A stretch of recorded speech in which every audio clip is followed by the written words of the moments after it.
Sabe quando a gente pensa, e se a justiça do nosso próprio país falhar? Para onde a gente recorre? Pois é, existe uma camada extra de proteção para os direitos de todo mundo. E é sobre ela que a gente vai conversar hoje. Vamos desvendar a Convenção Americana sobre Direitos Humanos, muito mais conhecida como o Pacto de São José da Costa Rica. E para a gente entender isso direitinho, nossa base aqui vai ser o Decreto 678, de 1992. Pode parecer só um número, mas foi esse documento que oficialmente trouxe o pacto para dentro da lei brasileira. Ou seja, transformou um acordo internacional numa obrigação real para o nosso país. Isso nos leva a uma pergunta que, olha, é o ponto de partida de tudo. O que acontece quando a proteção dentro de um país não é suficiente?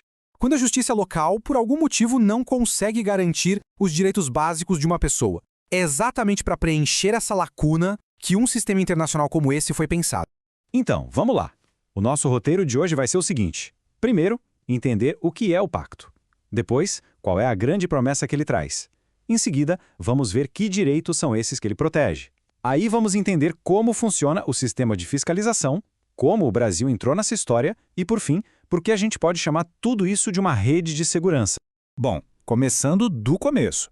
O Pacto de São José é um tratado internacional, um grande acordo que foi assinado lá em 1969 na Costa Rica. A ideia era bem clara: criar um padrão, uma base comum de proteção aos direitos humanos para todos os países aqui das Américas que quisessem participar.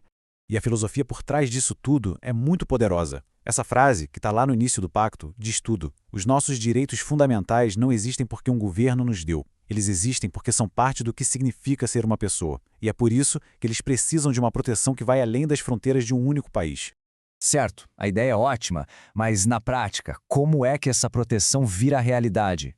Bom, tudo começa com um compromisso fundamental, uma obrigação central que cada país assume quando assina o tratado.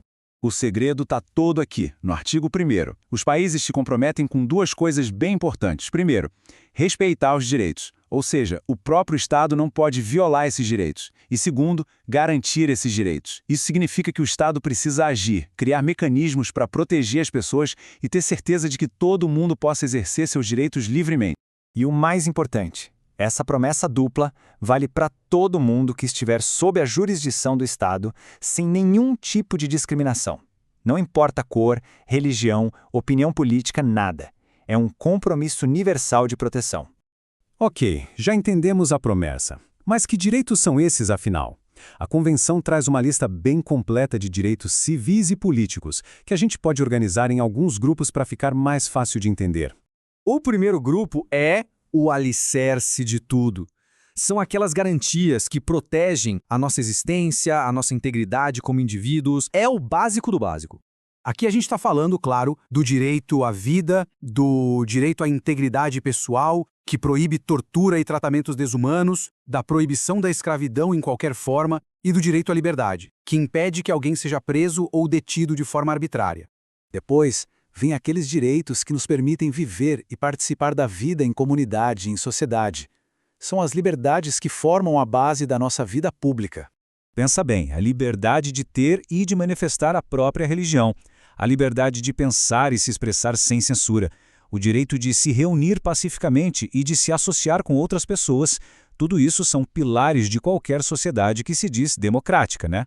E para fechar essa lista, o pacto traz as regras do jogo para a justiça.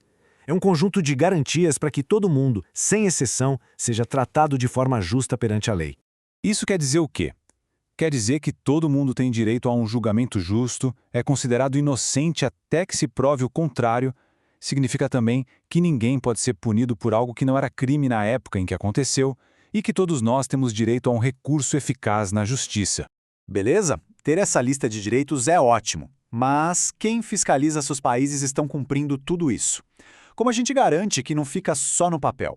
Bom, para isso o pacto criou todo um sistema com dois órgãos principais para fazer essa fiscalização. O caminho de uma denúncia funciona mais ou menos assim. Tudo começa com uma petição que uma pessoa ou um grupo pode fazer. Aí, a Comissão Interamericana investiga o caso, tenta buscar uma solução amigável. Se não rolar acordo, ela prepara um relatório com recomendações. E se mesmo assim o problema não for resolvido, o caso pode ser levado para a Corte Interamericana. É bem importante não confundir as duas, tá? A gente pode pensar na comissão como uma primeira etapa. Ela investiga, media, recomenda. Ela é a porta de entrada do sistema. Já a corte, a corte é um tribunal de verdade. As sentenças que ela dá são definitivas e obrigatórias para os países que reconhecem a sua jurisdição. E como é que o Brasil entra nessa história toda? Vamos focar um pouco agora no compromisso que o nosso país assumiu com esse sistema.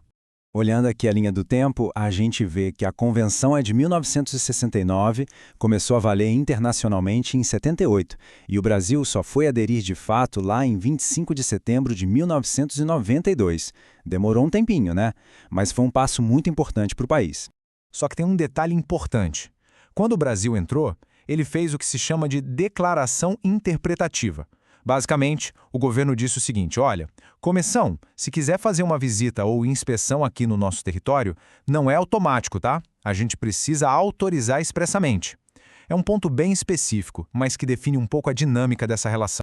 E com tudo isso que a gente viu, chegamos à ideia principal, ao grande papel que esse pacto representa para todos nós. No fundo, o Pacto de São José é isso, uma rede de segurança.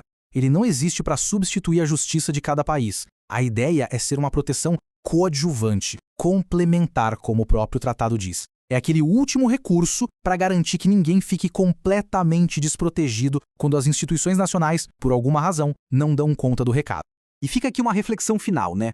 Como é que pode um documento, um tratado assinado há mais de 50 anos, continuar sendo uma ferramenta tão viva e tão relevante, com o poder de impactar e proteger a vida de pessoas reais no nosso dia a dia?